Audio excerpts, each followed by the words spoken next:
그렇기 때문에 당시에 이러한 알렉산드로스의 생각은 좋게 말하면 시대를 앞서간 생각이었던 것이고, 나쁘게 말하면 좀 너무 급진적인 방식일 수 있었다.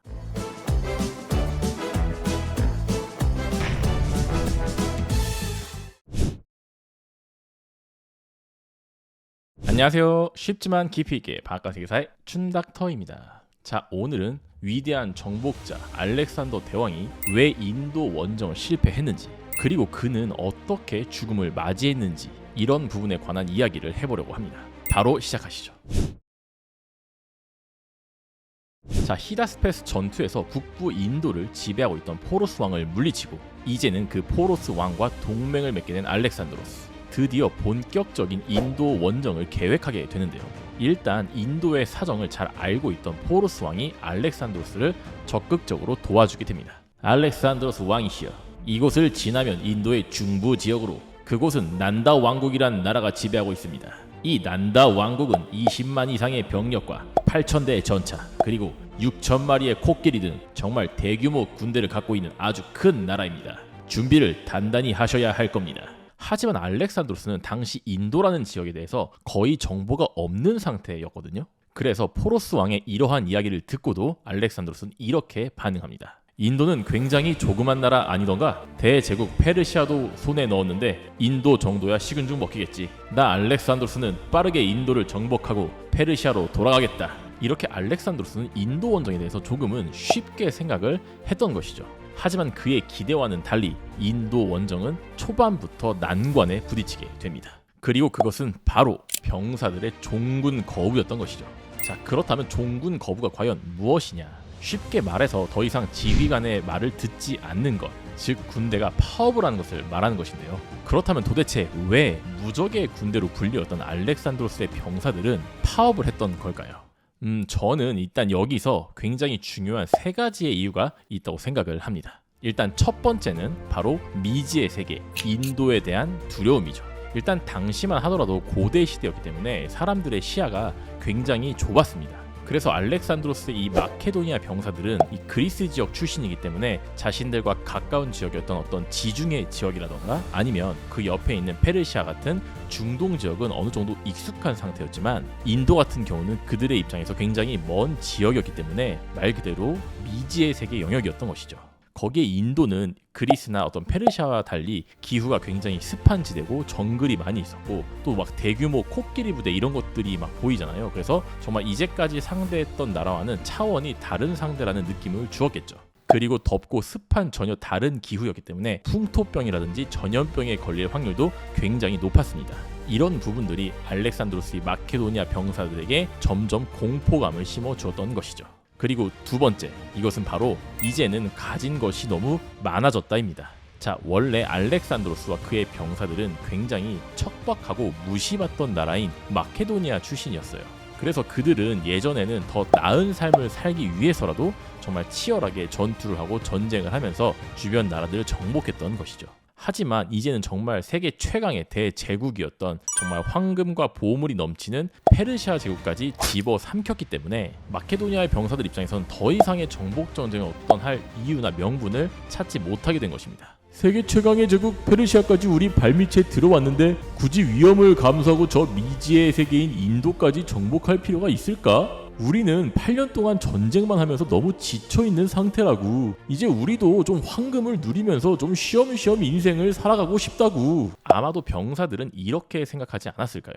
자, 그리고 마지막 세 번째, 이것은 제가 생각하기에 어쩌면 가장 중요한 부분이기도 할 것 같은데요. 그것은 바로 열정이 정말 가득한 천재적인 리더와 아니면 그런 것들을 갖고 있지 않은 평범한 사람들과의 어떤 괴리감, 이것인데요. 쉽게 말을 하면 일단 알렉산드로스 같은 경우는 굉장히 천재적인 명장이기도 했지만, 한편으로는 굉장히 꿈이 크고 이상이 큰 그런 야망을 가진 사나이였죠. 그리고 이 알렉산드로스는 이 자신의 꿈을 향해서라면 정말 뒤도 돌아보지 않고 자신을 끊임없이 채찍질하면서 앞만 보고 달려가는 그런 특징을 갖고 있었습니다. 그렇기 때문에 이런 특징을 가진 알렉산드로스는 정말 그 누구도 범접할 수 없는 놀라운 결과를 만들어내기도 하잖아요. 8년 만에 대제국 페르시아를 점령한 것은 정말 전대미문의 사건이었죠. 하지만 이 모든 과정이 예를 들면 저 같은 어떤 평범한 사람의 입장에서는 너무나도 빡셌다는 거예요. 우리의 왕 알렉산드로스는 정말 위대한 정복자인 것은 분명해. 하지만 과연 그는 어디까지 정복 전쟁을 할 생각일까? 우리는 그를 따라 전투를 하면 언제나 이기지만 그 모든 과정이 너무 힘들고 빡셌던 것도 사실이야. 이제 우리는 더 이상의 전쟁을 하고 싶진 않은 것 같아. 알렉산드로스 왕이 무슨 생각을 하고 있는지도 모르겠고 이 끝도 없는 정복 전쟁을 이제는 좀 그만하고 싶어. 이렇게 해서 단 한 번의 전투에서도 패배한 적이 없고 무려 8년 만에 대제국 페르시아를 무너뜨렸던 위대한 정복자 알렉산드로스의 인도 원정은 어떤 전투의 패배가 아닌 말 그대로 자신들의 병사들의 종군 거부로 인해서 막을 내리게 되는 것입니다. 자, 8년 동안 함께 싸우면서 정말 척하면 척할 수 있는 그런 전우와도 같은 자신들의 병사들에게 종군 거부를 당하면서 인도 원정을 좌절한 알렉산드로스. 쉽게 생각했던 인도 원정이 이렇게 실패하게 되면서 알렉산드로스는 새로운 묘안을 내놓게 됩니다. 당장 인도 원정은 힘들어졌군. 하지만 나는 이 세상에 대한 호기심도 많은 남자다.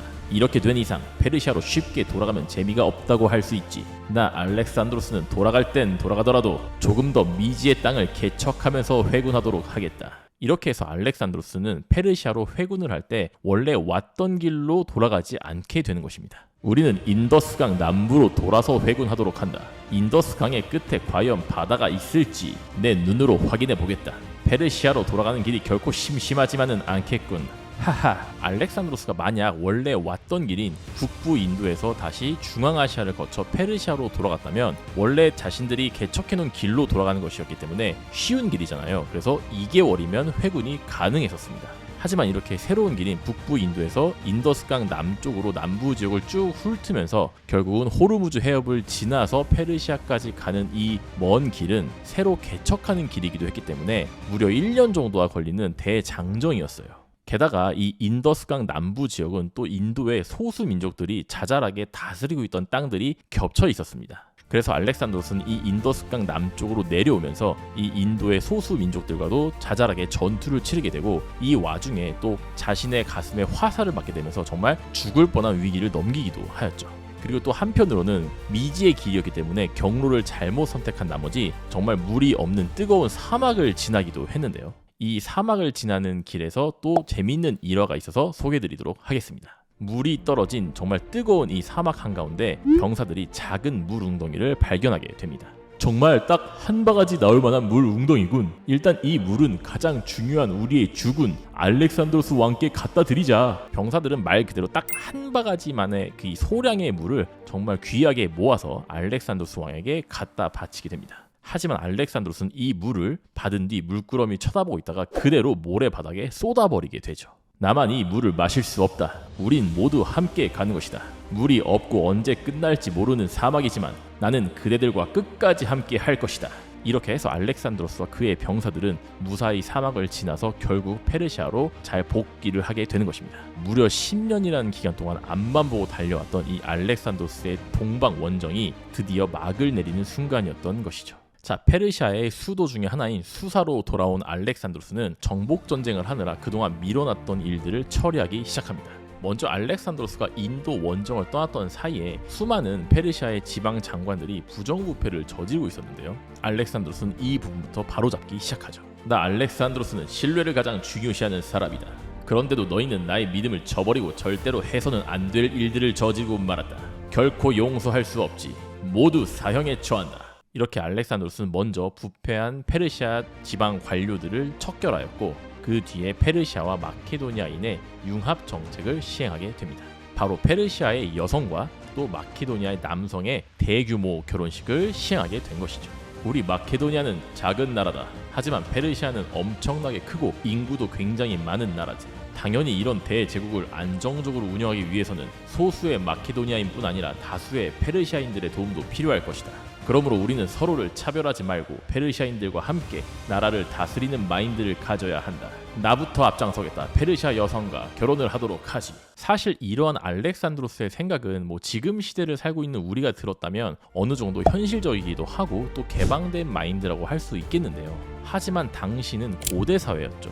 승자가 모든 것을 가져가고 또 계급주의와 선민 사상이 굉장히 지배적이었던 그런 시대였습니다.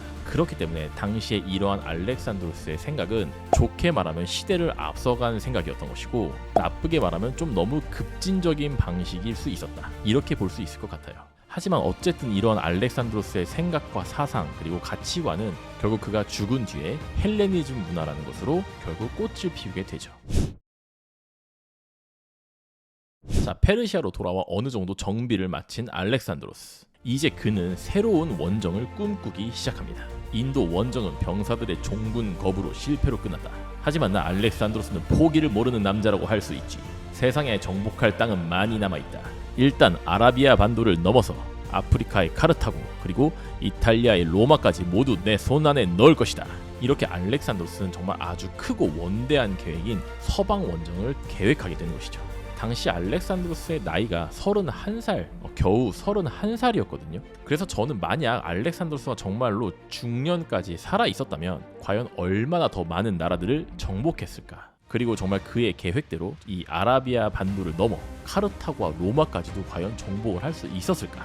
이런 부분이 사실 굉장히 궁금하더라고요. 여러분들은 과연 어떻게 생각하시나요? 자, 다시 본론으로 돌아가겠습니다. 자, 어쨌든 이렇게 서방 원정을 정말 열정을 불태우면서 계획하고 있던 알렉산드로스에게 청천벽력과도 같은 소식이 떨어지게 되는데요. 바로 알렉산드로스의 영혼의 동반자, 소울메이트라 불렸던 헤파이스티온의 사망 소식이었던 것입니다. 내가 유일하게 믿고 의지했던 동반자는 바로 헤파이스티온이었다. 나는 그를 사랑했을 뿐 아니라 모든 걸 의지할 수 있었던 단 한 명의 친구였지. 아, 온 세상이 무너지는 것 같구나. 실제로 알렉산드로스가 받은 충격은 정말 엄청났다고 알려져 있어요. 그리고 이렇게 헤파이스티온의 죽음이 중요했던 이유는 사실 육체적으로도 굉장히 많은 전쟁 속에 상처를 받았던 알렉산드로스지만 이 정신적인 내상은 별로 없었거든요. 근데 이 헤파이스티온의 죽음으로 이 알렉산드로스에게 어떤 정신적인 충격과 내상이 굉장히 커졌던 것을 예감할 수 있을 것 같습니다. 그리고 이 인간은 육체적인 건강뿐만 아니라 정신적인 건강도 굉장히 중요하기 때문에 앞으로의 알렉산드로스의 죽음과도 꽤나 연관이 있었다고 볼 수 있을 것 같아요.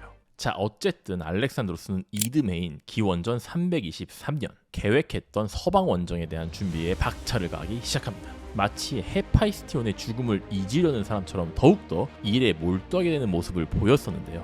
그렇게 해서 페르시아의 또 다른 수도 중에 하나인 바빌론에 병사들을 집결시키고 5월에 출정식을 거치기로 계획을 하였습니다. 그런데 이 출정식을 앞두고 며칠 전에 자신의 젊은 장군들과 회의를 하던 알렉산드로스는 갑자기 회의 중에 쓰러지는 모습을 보이게 되는데요. 전하, 괜찮으십니까? 몸에 열이 펄펄 나고 있습니다. 여봐라, 어서 의사를 불러와라. 원인을 정확히 알 수가 없습니다. 일단 지켜봐야 할 것 같습니다. 이렇게 알렉산드로스는 고열이 며칠간 지속되다가 또 멈추고 또 회복하는가 싶더니 다시 또 고열이 며칠간 지속되면서 또 쓰러지고, 이런 증상들을 수차례 반복했다고 합니다. 그리고 그 사이에 병세는 점점점 악화되게 되고 자신의 죽음을 직감하게 된 알렉산드로스는 자신이 신뢰할 수 있는 젊은 장군들을 모두 소집하게 되죠. 그대들은 나의 충성스러운 장군들이다. 내가 죽더라도 내가 꿈꿔왔던 서방 원정을 진행할 것을 모두 맹세해 주게나.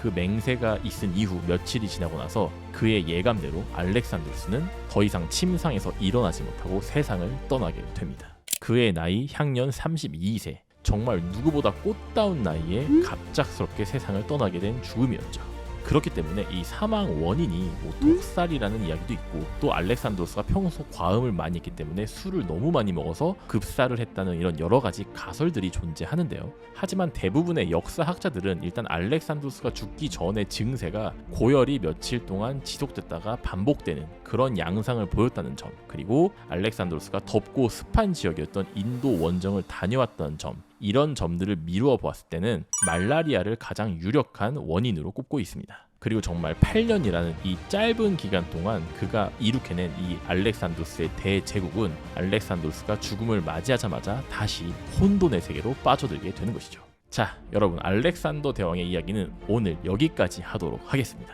일단 모두들 정말 수고가 많으셨고요. 그리고 춘닥터는 이제 알렉산더 대왕 이야기가 아닌 또 다른 재밌는 이야기로 찾아뵙도록 하겠습니다. 일단은 고대 로마사를 다시 연재를 시작해볼까 하는데요. 조금은 기대를 해주셨으면 좋겠고, 또 원하시는 재밌는 부분들, 궁금한 역사가 있으시면 이야기해주시면 저도 참고를 하도록 하겠습니다. 그럼 재밌는 영상으로 또 다시 찾아뵙도록 하겠습니다. 그리고 구독과 좋아요, 알람 설정도 잊지 말아 주시고요. 그럼 또 찾아뵙도록 하겠습니다. 안녕.